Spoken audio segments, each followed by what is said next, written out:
All right. Welcome, Mr. Taylor Wing. We're so excited to have you here today. Obviously, this is a special moment for me. This is finally the first time that I have Spiros outnumbered. We have two Army guys. If you're watching this, you can see I decked out today in my Army stuff.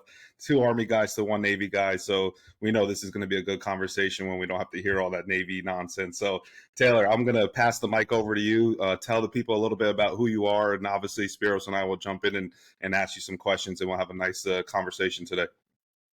Absolutely. Of course, go Army. We always want to beat Navy. And again, my name is Taylor Wing. I'm happy to be here with you guys, talk a little bit about real estate, tell some stories, wins, losses, everything like that. A little bit about me. I just got out of the Army, finished my active duty service. I wrapped it up in June. So I'm pretty fresh out, still trying to figure out how to reintegrate in society and like, where do I put my hands? What do I do? Yeah. So just got out and doing real estate full time. So definitely got this big real estate bug while I was in the service. And started buying up as many properties as I could, flipping, you name it, and fell into that full time. So I'm kind of just living life on my own time and following my passions. So the fact that you're so fresh out of the military and your transition and you're already doing real estate full time, there's got to be more to it than that, right? So tell us about what you were doing, obviously in active duty, to get you to this point so quickly. Yeah, so I commissioned out of West Point 2018 and got spit out into the Army as a field artillery officer. I got stationed at the 82nd up at Fort, Liberty now. Fort Liberty now. Fort Liberty, yeah. Formerly known as Fort Bragg, is how I always know it, home of the airborne. So spent most of my career there as a junior officer.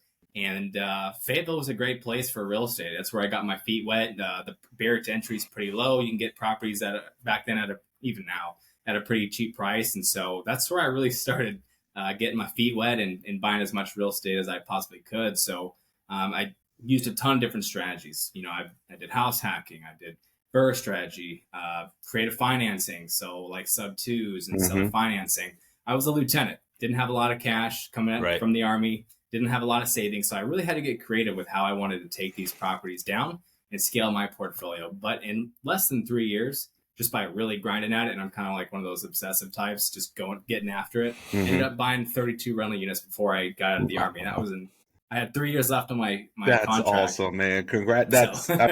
We should take a second and really, everybody listening, 32 units while you're active duty before you even get out, that's phenomenal. Holy cow. That's awesome, man. Good job. That's awesome. Yeah, I was busy, busy. Army by day, investor by night. So, I've been there I've had the uniform on during the day, and then I'm fixing the house with my dad later at night. So I know exactly how that is. What inspired you though to do that? Did you hear something, read something? I mean, there had to have been something that launched you in that direction. Yeah, so I've always been fascinated by entrepreneurship, and I really never knew that was a career opportunity because I'd never heard about it. I'd never heard of entrepreneurship. I never heard of real estate. My dad was a government employee for 30 years, so all I really knew was your traditional model, which is you go to school, you get good grades, and then you can get a good job, and then you can try to max out your salary, and then the goal is to save as much money into a 401k or a TSP, and hopefully you have a big enough nest egg to retire. And there's nothing wrong with that, and that's just that. I feel like that in our generation, that's how we're taught. Our parents are taught, and there's nothing wrong with that. But that's how you're on the hamster wheel forever and ever until you're working until you're 65. So I was taught the same exact way. Yep. And again, nothing wrong with that. But that's just what I knew. That was the definition of success for my whole life until probably when I started reading like Rich Dad, Poor Dad and other Kiyosaki readings. And then kind of a light bulb turned on after I read some of those books. And plus at that time too, I had met my now wife. We have a little 4-month-old, by the way. So we're congratulations. Yeah, thank you. I have a 3-month, Taylor, so I know your pain right now. Yes, sir. So you're probably just as tired as me. So she was my girlfriend at the time, and you guys know how the active duty lifestyle is. I mean, you're gone a lot. With the 82nd, you're either at a training rotation off at JRTC, or you're doing a rotation out in Kuwait or something. So I was just gone a lot, and it was kind of hard to maintain that lifestyle I wanted, because I wanted to be home and spend a little bit more time with I think she was my girlfriend, about to be a fiance at the time. Mm-hmm. And so I just knew, hey, I kind of wanted something a little bit different. Enjoyed my service. I loved serving. Right. I definitely miss the boys, and it's still hard to transition out and kind of readjust because, right. I don't I don't have any friends out here anymore. I don't. Your identity changes. Yeah, sure. So I'm still getting adjusted to that, but I still wanted a little bit more of a settled lifestyle so we can kind of start our family and everything. So that's what really motivated me. It motivated me enough to work that hard in order to accomplish those goals, so I can provide that lifestyle that we wanted for our family. That's super cool. So I've got a question for you guys. I know in the Navy, I remember when it was time for my transition, you went to your TAPS class and you took a talent inventory and they told you, hey, you're going to be good at this. Go find a job at this and fill out this disability paperwork and get out of here. I'm wondering, for you Army guys, was it more? Did you get more? Do you get any kind of exposure to the possibility of small business ownership, how to get an SBA loan or anything like that? Or is it really just the traditional, go get a good job and do your thing? I'm curious what your experience was on the Army side. Yeah, for me, the TAPS thing was a complete waste of time. Like it was like stupid. I mean, I guess if you didn't learn any life skills yet and you're just finally getting spit out into the real world, maybe it's helpful. I remember it being like, here's how you make a budget, or like really, really elementary functions. So I didn't find any value. I just similar to me, Taylor. I had the same experience. I'm on terminal leave right now, and I'm done with active duty December. So I'm congratulations. Super happy. I'm in the same boat as you. I just needed to settle down a little bit and have a good place for the kids to call home, and we're not moving around all over the place. But Spiros, I had the same experience with TAPS. Not really good intentions, probably more geared towards somebody who doesn't have a degree or kind of like a life track already, and really rudimentary basic skills that are just trying to get you, so you're not in the middle of the world by with no skills at all. So I'll tell you guys a quick funny story. I agree with you. I felt like it was relatively not helpful, right? But so I went to TAPS, I took the little talent survey, and the guy it said you'd be a good janitor. Well, it actually said you'd be a good technical salesperson. Back then I was like offended. I'm like, I'm a naval aviator. I'm not gonna go around begging people to buy anything. Right. Like, do you know who I am? Right. Like it was that kind of like an attitude. And here I am. I'm 49. I've been in my own business for 20 years. Guess what I'm doing? I'm doing technical sales. That's awesome. It's exactly the Navy what I'm knew doing. You better than you knew yourself. Yeah, exactly. So there's my power of the military. There's my quick funny story about That's awesome. Class. Taylor, you have such a fantastic story, especially for the younger generation, especially for students who are at service academies or younger service members around the world. So I want to jump into a little bit of just about your early career, right? How did you feel prepared, or how did you arm yourself with the knowledge or the mental fortitude, so to say, to go out and buy your first deal or feel comfortable doing a house hack? How did you even learn what a house hack is? How did you know how to use the VA loan, right? I get so excited about this, and I can go on, but I think it's so important because oftentimes I don't think this is taught in the normal academic setting, and that falls onto the shoulders of somebody just have to doing the research on their own, which is fine, right? But it takes people like us to point people in the right direction, or listening to a podcast to show them like, hey, yeah, this is possible. You just have to do the legwork and learn about it. Absolutely. And one little note before I hit that topic for transitioning service members, even though TAPS does suck, what's really, really awesome is the Army internship program. What's that acronym again? This Skills Bridge program or whatever. Yeah, I know what you're talking. I know Army has there's a couple of them for it. Right.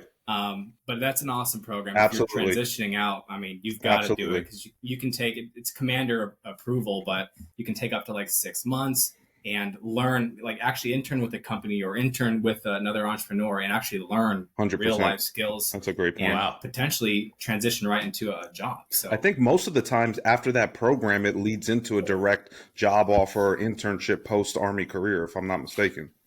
So yep, yeah, for great a lot point. of folks. And you could also just make your own. So I ended up kind of doing more of an entrepreneurial one, and luckily I got that approved. That's awesome. And I worked on my business during that time. So I had I think I got like 4 months, and I was able to just really grind at my flip business, which I have now, and get that started before I got out. So I had a little leg up, but by the time I got out, because I already had a lot of things moving. So if you guys if there's anyone listening that is transitioning, like, That's you definitely awesome. need to take advantage of that. And Great advice. And don't let your commanders disapprove it. Go Yeah. up another level. For sure. Yeah. But back to your question that you were mentioning earlier, having that fortitude or having that ability to make that leap of faith. I think that's where a lot of people do get caught up is they don't know how to start. They don't know if like, oh, is this really the right move I need to be making? I would say there's really two things. For one, it's a big mindset piece. Like I do read a lot of books kind of around mindset, and you kind of have to prep your mind to be able to make that leap of faith and have that confidence in yourself. I always say, like, for me, I have to believe it even when others can't see it. When I was that young, I was like, I'm going to buy all these rental properties. I want to have this kind of money. And people, even, my parents would listen and say, you're kind of crazy. Same. But for me, I have 100% faith. Like, I can see it. I know that you guys can't, but I can already see this. So that's the kind of like attitude I had to have towards it. Right. And number two, it's also really helpful when you have a mentor or a community to kind of hold your hand a little bit. So you guys are in the same community as I am. I joined the White Feather back in 2020. So I had Buddy Rushing kind of there as my first mentor to show me the ropes. And that helped a lot because I didn't know what a house hack was. I didn't know what a burr was or a sub two. And all I needed was just a little information. This is what it is. And once I knew that theory or that concept existed, then I can just take it.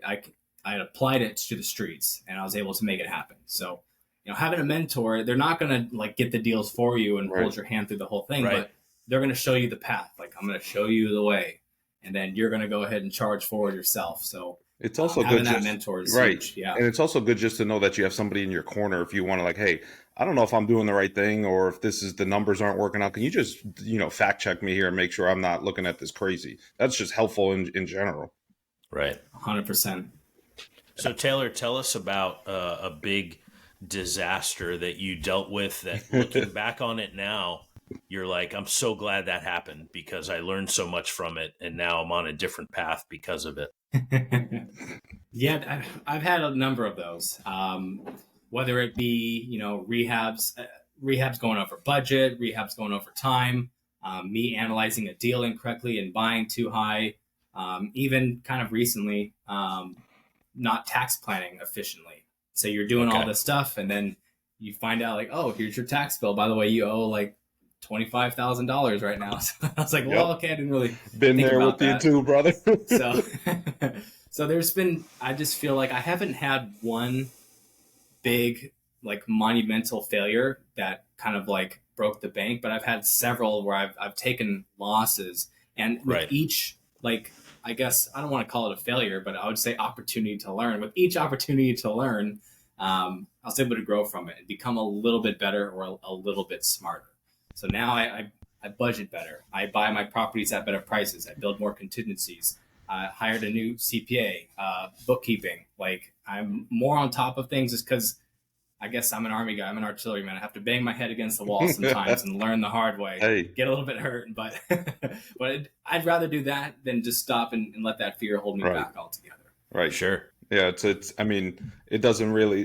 That's old saying. It doesn't matter how many times you fall up. It matters how many times you get back up. So, mistakes are going to happen. Losses are going to happen. But if you don't take anything away from it, then that's a loss. But taking something away from it, it's not really a loss. So, And I'm a similar situation from you, Taylor. I haven't had a huge, financial loss, but I've had little bits and pieces, contractors kind of bailing on me prepaying them, which is, I know, the cardinal sin. And, I just felt so comfortable, and they scheme me into trusting them. So, learn from that and say, okay, you're never going to prepay a contractor. Same thing, did a couple flips, didn't know that I could, do 1031s, or that I might have some tax implications from having all those capital gains so quickly. Boom, tax season comes, and all my profits are kind of getting cut into. So those are the little things that you learn by being in the game. But what's important, as Taylor's saying, is you got to be in the game to learn those mistakes. So you can't by being privileged to be in that situation, to even have the opportunity to make those mistakes,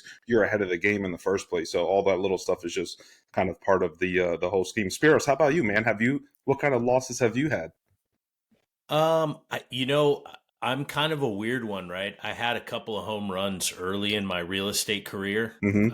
So I think my mistakes came or are coming later, because I'm finding it difficult to find some of the great big deals that I came up with early in my career. And by the way, my career started about 6 months ago when I joined the White Feather Accelerator. And very early on, actually before the accelerator even started, I swung a couple of home runs. One was a 12 townhome wholesale deal that's just starting to close. We're going to close on the first one of those, and all those went to White Feather investors, which was super fantastic. And awesome. And then I've got another luxury fix and flip down in Palm Beach, Florida, at Palm Beach Polo and Country Club. I think since then, it's been tough, right? Because I set the bar super high really early in my real estate career. So now I'm having to go back and do some of the blocking and tackling of trying to set up a foundational business. And it's proving a little difficult, The other thing I think maybe I've learned, I don't know that it's a lesson for everybody, is I jumped into this very high dollar flip project in Palm Beach Polo and Country Club, and it's tied up really all of my sort of buying power as far as having cash. Now, realize you don't need to have cash to continue down the road, but I'm learning a lot. Helps. But I haven't fallen on my face yet. It's coming, I'm sure, because I'm getting more bold, and I'm getting more excited about trying some of these different strategies, that we're learning about. But yeah, right now I'm learning all about dealing with contractors and the good stuff.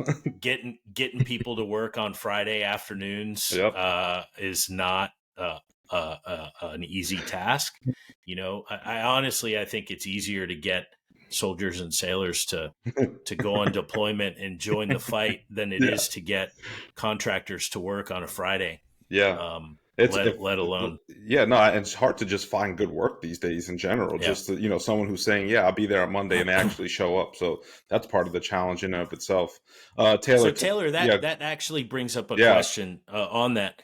So you've got a lot going on, a lot of volume of work. Do you have your own crews now that sort of you have on retainer all the time, or even work for you? How do you manage the volume of deals that you're doing in the marketplace? Yeah, that's a great question. And I will say, just caveat on what you're saying. Right now, it's especially tough, because there's a labor shortage. So you're paying a premium for labor. Yep. And there's always, in materials itself, it's more expensive. So for the same job right now, you're spending more on labor and materials. So everything costs a lot more. Everything's expensive nowadays. Now, for our business, that's where I'd like to go. Eventually, is vertically integrate, where we have I'm thinking about getting my own GC license. I mean, I don't know how much more I want to add on my plate, but vertically integrating, so we have our own crews that are salaried. We're not paying them per job. That's what I want to work towards. But right now, we have our preferred general contractor, and he has his crew, and he's able to support multiple projects going on at one time. So he's kind of like a centerpiece, really. He's getting a lot of projects done for us. And we probably have at one time maybe 2 or 3 going on simultaneously. So I'd like to also scale that. And I think to get to that next level, vertically integrating is something that we might need to do. But I'd like to have maybe 5 or so going on at a time. And we're mostly just in the single family residential space here. And St. Lucie, Martin County, and very familiar with Palm Beach County as well. So I kind of know that area that you're talking about. It's exciting.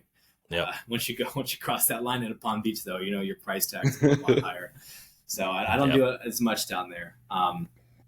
But we have that general contractor who's kind of like that, centerpiece there. He's managing his crews, he's managing his guys, he's making sure the project's moving forward. And I'm in there maybe like once a week or so, just inspecting, going in there and seeing how progress is going, what we're looking like, what we need to do next, just making sure it's moving along nice and smooth. But for me, I try to not involve myself in those processes as much as possible because I want to stay on the front end. I want to be an acquisitions guy. I think that's where my talents shine. That's my superpower. So I want to stay in acquisitions and let them run the operations and the work and getting projects to completion.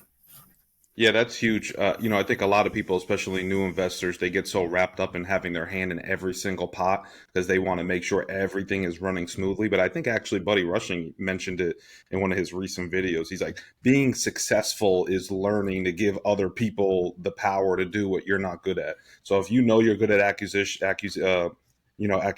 and getting houses and getting properties, then do that. Like, let the contractors do the contracting work and let them rehab and come in weekly like you're doing and just check on the progress. But spend your time where you're good at, and that's how you're going to scale your business real fast. So that's such a powerful tip. And I think a lot of people get wrapped up in just being everywhere when they first start out.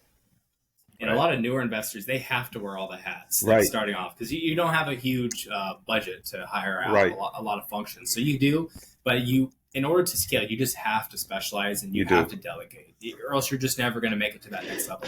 If you're just going to be stuck doing, fixing toilets, doing the contract work, trying to find that next deal, it's impossible. So for me, I made that transition probably at the tail end of 2021. And I the way I thought about it was, what is the highest return on my time investment? Like, where can I make the most dollars? Where does it make the most sense for me to fit in? So for me, it was like, nobody else is going to find these deals and close them besides me. I have to be in that function until I maybe hire like a salesperson or something like that. But for me, it's like, there will never be any new deals in the pipeline unless I'm sitting in that seat. So I want to sit there and make sure I'm closing the best deals I possibly can. Use my silver tongue, get warm and fuzzy with homeowners and close deals. And absolutely. The rest of it can be outsourced. And listen, that's one of the most important parts of the job right there. But getting a good deal under contract at the right price, all that other stuff you can manage and kind of negotiate and make sure your contract budget is in place. But if you're getting bad deals at bad prices, you're off on it's hard to recover from that. So 100%. So here's I think a pretty charged topic in the real estate investment world. Taylor, do you work with real estate agents? Do you have real estate agents and brokers that are on your speed dial, or do you kind of bypass that sort of function altogether? So I kind of bypassed this because I went and got my own license. Oh, smart. So that's one way to do it. Yeah. So I'm a Florida licensed agent. Oh, awesome. Yeah. When I got my license, I had really no intention of like being a retail agent and saying, hey, do you like this layout? Do you like these countertops? Because for me, it's just not that exciting and it doesn't really get me pumped up. So I literally got my license just to get MLS access and just to get access to open up properties and list my own flips. That's awesome. What I do. I have my license in New York, and I did it for the same exact reason. I have in New York. If you're a licensed attorney, you bypass all the requirements to be a broker. Oh wow! So I'm actually a broker, a real estate broker in New York, and I did it only for the MLS access. I had no intention of that. So I was like, I just want to have instant access, and I don't have to rely on another realtor to send me a listing or set up a notification for me. So that's awesome, man. That's a good tip too. Like, hey, if you're in this world and you want to get your license, you don't have to use it to, sell people stuff. You can use it to accelerate your own growth as an investor and just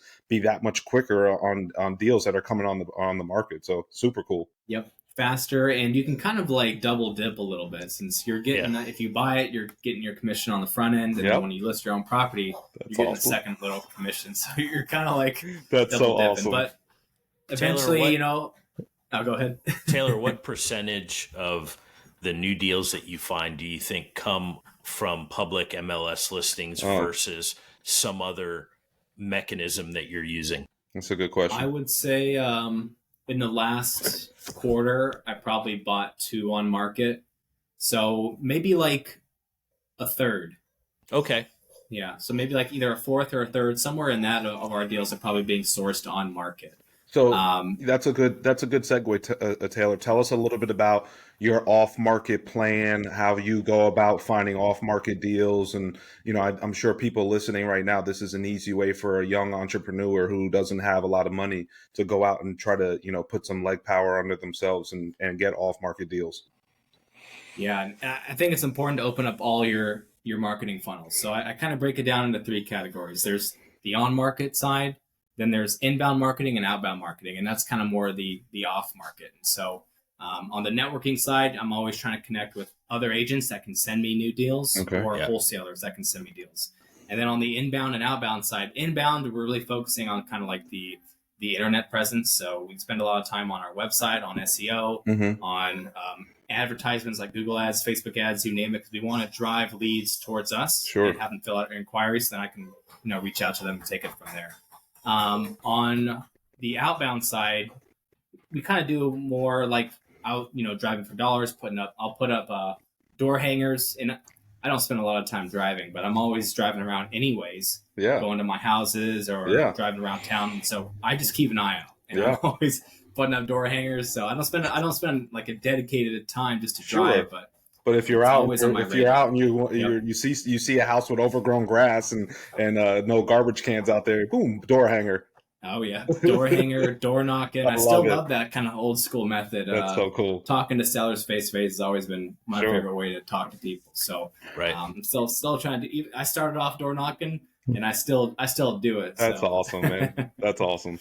How do you? Super cool. I'm curious. I'm Spiros. I'm sorry, I'm hijacking. I have so many questions for Taylor. No, we're good. How do you balance potential deals from wholesalers? Because I think at least in the industry, wholesalers. I mean, I don't know. Personally, I'm always cautious to get a deal from a wholesaler. I've bought a deal from a wholesaler, but I always feel like there's an ulterior motive when they're sending me a deal, or there's something, if the foundation's completely shot, or I don't know. So, what's your take on wholesalers, and how do you evaluate the deals that they send you? Because there's thousands of email blasts a day from wholesalers with off-market properties. So for me, wholesalers, it's a love and hate thing, right? Like there's good wholesalers out there that have legitimate businesses, and they actually know how to run comps, and they're pricing properties appropriately, and they're not being greedy. Right. So with those wholesalers, I love them, and I want to work with them, and I want them to send me deals. That's their whole job, is to bird dog and find those deals. Right. However, on the flip side is there's no regulation to be a wholesaler. So any Joe Schmo off the street can just say, I'm a wholesaler, and go lock up properties. And what happens is, a lot of times with these novices, is they kind of screw everybody over, because they screw the homeowner over because they're locking up the property too high and promising them they can get this. And then now they have false expectations, and they don't close. So, and perhaps there's negative repercussions for them not being able to close that deal. Maybe they were banking on that person to close. They thought they were going to save them from foreclosure or something, and then they didn't. So I don't know if there needs to be regulation around that, but again, that's what's happening.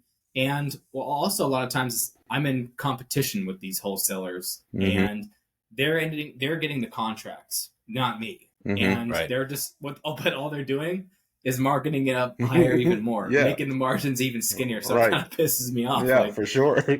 Like, because no wholesaler advertises saying I'm going to wholesale your property. They're going to say I'm a cash buyer. So I don't really like the fact that there's a little bit of, I don't know, deception. Deception. Yeah, absolutely.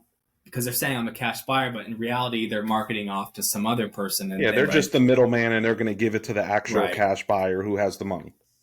Yep. And so, and again, they're just, when they do that, they're taking all the meat off the deal, and then there's really nothing left besides bones to pick for whoever's trying to buy it or flip it, rent it, whatever. So, like I said, it's love hate, man. It's like if you know what you're doing, then that's fantastic. But the problem is that most of them don't. Right. Yeah. No, definitely. I agree 100%. It's hard. It's a hard balance, and it's good. You have to pick your battles and run your numbers. And I personally, that's why I love real estate the best. listen, no matter what you give me, I'm going to run my own numbers. I don't care what ARV you have. You have to. Okay, yeah, the house is 100,000. The neighbor sold for 110, and your ARV is 250. I'm like, yeah, like that. It doesn't work like that. So I run my own numbers, and if the numbers work, I go take a look at it, and if it doesn't, then I'm in control and I don't buy it. So it's real easy to control. Yeah, never trust the wholesalers' comps in the ARV because they're trying to sell you something. So there's an ulterior motive there. So you just gotta realize that. I agree 100%. Taylor, how does your wife fit into your business? Is it kind of a family affair, or are you kind of a lone ranger? At first I kind of had to, and I think this is important for anybody, that has a spouse and they want to get them involved. You have to educate. Because you might have this vision in your head and where you want to go. You have to convey that to your partner and get them on board. It's a lot harder if your partner doesn't really agree with what you're doing. Like, hey, I'm gonna spend $50,000 of our savings and drop it into this deal, and hopefully it works out. And they're gonna go, they might despise you for that. So you really need to get them on board by educating and trying to bring them into the fold as much as you can. Yeah. I will say, like, my wife doesn't love real estate like I do. I love real estate. She doesn't love it, but she's on board. Yep. And I think it's because I sold her on the vision, right? So she's motivated by other things. And so, but I say, this is why we're doing it, because of our family, having more family time, being able to have this house we live in, we want to get a pool dug back there. So there you go. So it's like, here's why real estate gets us to this end state that we want. So you got to just know, you got to know what to say to get them on board too. But no, that's super important. You don't need your significant other to kind of be in the trenches with you, but just having their support and in your corner is huge. So you don't really have to worry about, so when you're in the, doing podcasts like this or doing research or driving or looking at houses, like, hey, they know the bigger picture. They're on board. I don't have to worry about it. And it just makes everything go smoother. Yeah, I'll tell you, earlier this year when I first dove into this real estate thing, like you, Taylor, you said you're a little obsessive compulsive about stuff. I am too, right? When I get a vision in my head, it's like, that's all I'm doing 24 hours a day, 8 days a week until we get to the finish line. Right. So I think my wife was like, oh boy, it's here we go again. It's happening again. Here we go again. This summer, and it's where we met, Taylor, at the White Feather Financial Freedom Summit. I brought my wife, I brought Jennifer with me to Vegas, and we also brought our son, who had our son Will, who had just recently gotten his Florida real estate license at the age of 18. Brought him out there, and I'll tell you, as a family, our trajectory in military was changed. In real estate was changed by going to that summit together, right, and listening to all those speakers together. And for our son, I will say it was completely transformational, because now he's on a path. He's got plans. He's got goals. He's working towards them every day, and it's all around this kind of community. And it brings it back to the mastermind concept of, surrounding yourself with people that have the same vision, that have, taken 3 steps beyond where you're at today. And also surrounding yourself with people who are just getting started. Right. So, that's why I asked that question, because for me, it was huge. At first, I think my wife was kind of like, oh boy, what are we getting into? And then after I took a little bit of time to get her involved and get her educated to really understand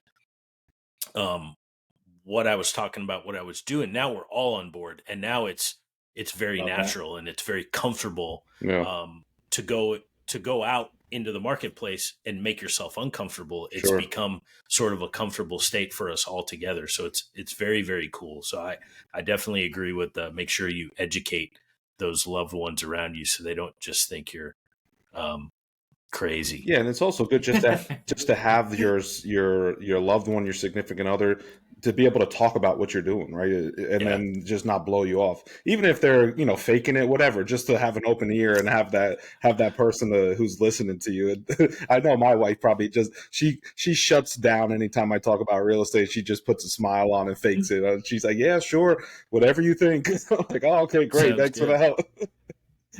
Sounds good. It's helpful. Talk real estate all day too. Yeah, man. I totally get it. Same, Taylor, man, why don't you tell our listeners how they can find you, how they can get a hold of you?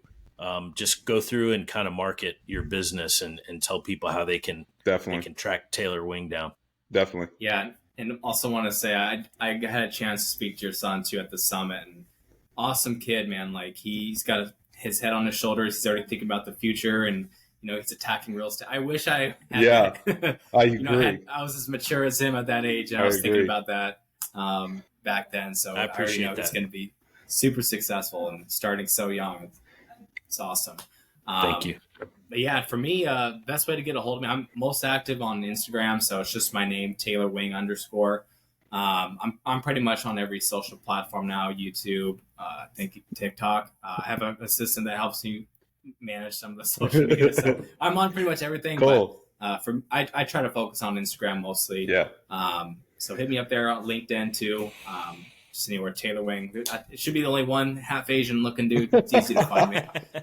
Taylor, I have one high level question for you that I think is super important for everybody listening, and it might obviously take a few minutes to answer, which I think is okay if you have the time.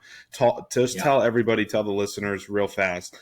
This is important. How does a cadet who's at West Point, who's just graduating, newly commissioned officer, go from no units to 32 units in 2-3 years? Like, just walk us how you did it, what your process was like, because I know everybody that's going to be super important for people to hear, to say, hey, listen, Taylor could do it. He was in a similar position as me, as I'm just commissioning. This is what he walked through. This is how he did it. I'm going to follow those steps. So I think number one, if you can find a good mentor to have in your corner, just to, like you said, look over your shoulder, that helps a lot. So number one, find a mentor and just see where they're at. And if you respect them and they're in a position that you want to be in, that's the guy you want to follow. So find somebody like that. Number two is you're going to have to spend a lot more, work harder and put in way more time than a lot of your peers. I mean, coming out as a cadet and young lieutenant, I mean, I wasted a lot of time doing what young men do, partying, chasing girls. Nothing wrong with that. Which is cool. Yeah. Which is cool. But but you're gonna have to kind of do what everyone else isn't doing. So all your peers, your other soldiers, lieutenants, they're not gonna be doing what you're probably doing. And you're gonna think you're a little bit crazy. Yeah. So you just know that you have to go out there and do what everyone else is not doing. So number three, you have the VA loan. Like if you're a cadet and you're coming out, that's the most powerful loan product in the world. 100%. Leverage 100% of an asset. It's crazy. 100%. So use it. So when you get to your first duty station or wherever, use it. You can buy a single family or up to a 4 unit. And my goal is, like, when you hit your first duty station, try to live for free. Right. And that's what I did in Fayetteville. I was able to pocket all of my BAH and live for free for several years, which helps you just move so much faster. So powerful. Once you don't have a living expense. And then use that money, especially if you have a Cal loan too, or a career starter loan, start rolling that into some properties. Yep. Whether that be BRRRR. I did a lot of BRRRR when I started. Learn how to do sub 2, creative finance. That's how you're going to get your money momentum to move a lot faster. A lot of folks, they're still stuck in the black and white of traditional financing, which is great too. Right. But if you put 20% down in a property and it's stuck in there, especially as a young lieutenant, that's like your whole savings for the year. So your money's stuck in there and you're not gonna be able to do anything else. So you got to think outside the box. If you want to move as fast as I did, you got to think outside the box, creatively problem solve, and use some of those more creative strategies to have so your money has a little bit more velocity behind. Right. Taylor, can you just quickly touch upon the BRRRR? Because I think it's such a powerful tool, and especially for young investors, that they can take that money if they have a little bit of money for a down payment and they can buy a property and they can recycle it and move quickly. I think that's really powerful. Yep. So BRRRR is just an acronym. And I know military, we love our acronyms. Right. So this will work great for all y'all. Number one is the B, which is buy. And this is the most important step because you always make your money on the purchase. If you screw up the buy, you purchase too high, you're done. You're done. Because you're not going to make it up in the rehab. You're not going to get a better appraisal. Right. You're done. So number one, focus on that. Get a good deal.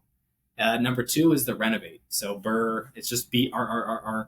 So next step is the renovate. So you want to make sure that your renovation and your purchase price are under that threshold that you want to refinance out in the back end. So it's probably going to be under 75%, maybe 70, depending on what loan to value you can pull out. Right. But your purchase and your rehab do have to be under that threshold if you want to pull out all your capital on the back end. So there's the buy, renovate, rent. You're going to rent this property out, start cash flowing. Then you're going to do that refinance that I mentioned. You're going to do a cash out refinance most likely. Again, whatever is the highest loan to value you can pull out, which may be up to 80%. Yeah. For me, it's been mostly like 70, 75. Okay. And the last step after that is just repeat. Once you get your money back after the cash out refi, do it all over again. And in a perfect world, if you do the BRRRR correctly, which I've done, and it's a fantastic feeling, is you get all your money back. You keep you keep the house, and you just do it again. And I really appreciate that, Taylor. And I want to tell all the Navy folks out there, because we've been using a lot of these. You know, if you chose to go Navy, you're one step ahead of the game. Oh, come on! Early on. Okay. We should have probably broken this down a little bit for our Navy folks who are listening. I know Taylor and I might be speaking at a high level that everybody can't follow along. No, I'm just kidding. Taylor, I know I speak for Spiros when I say this. We honestly can't thank you enough, man. You're a superstar in the real estate world, and our listeners this is a huge treat for our listeners. I know we're all busy these days, and for you to take some time out on a Saturday morning with the family, we can't thank you enough. And this has been fantastic, and we'll link all your socials, your Instagram, for any entrepreneur, real estate investor out there who wants to get in touch with Taylor. Please, reach out, and we're here if you ever need anything, and definitely want to have you back on the podcast again in the near future so we can get an update. And I know 32 is probably going to turn into 500 soon, so we definitely got to get a recap. Yeah, absolutely. And thank you guys. I mean, this is my passions. This is what I'm excited about. This gets me going. This gets my Saturday me started off on hype and that attitude. So thank you for allowing me to come on. And last question for you guys is, what's the origin of Freedom Fries? Ooh, great question. That's an awesome question. That's a great question. So on the aircraft carrier, we go fly all evening, and then you come back and you're hungry before it's time to go to bed. So you go to the chow hall, and they usually have one-eyed Jacks, which was a cheeseburger with a fried egg on top. And, instead of calling them French fries, it was always called a Freedom Fry. I love and that. then the fries part of it is actually something that as Mike and I were trying to inspire this podcast, my wife came up with the acronym that FRIES stands for Focused Real Estate Investing for Epic Success. And, the brain works behind this podcast is Spiros' wife, and we can't thank her enough. She came up with everything. yeah. But that's awesome. That's what Freedom Fries is, and we're trying to, like I said, highlight the stories behind the real estate, right? The people behind the real estate, and really put that human aspect to it. Because at the end of the day, I think we've talked on a couple of the other episodes that we're not really buying or selling anything. We're in the business of relationships. We're in the business of getting to know people, getting to know where they're at, creating a win-win. And when you can do that, you're going to have epic success. And that's what Freedom Fries Real Estate Podcast is all about. Yeah, man. I love that. Thank you so much, Taylor. We can't thank you enough, man. We'll definitely talk soon, brother. Thank you. I'm going to go get some Freedom Fries for lunch. Go Navy.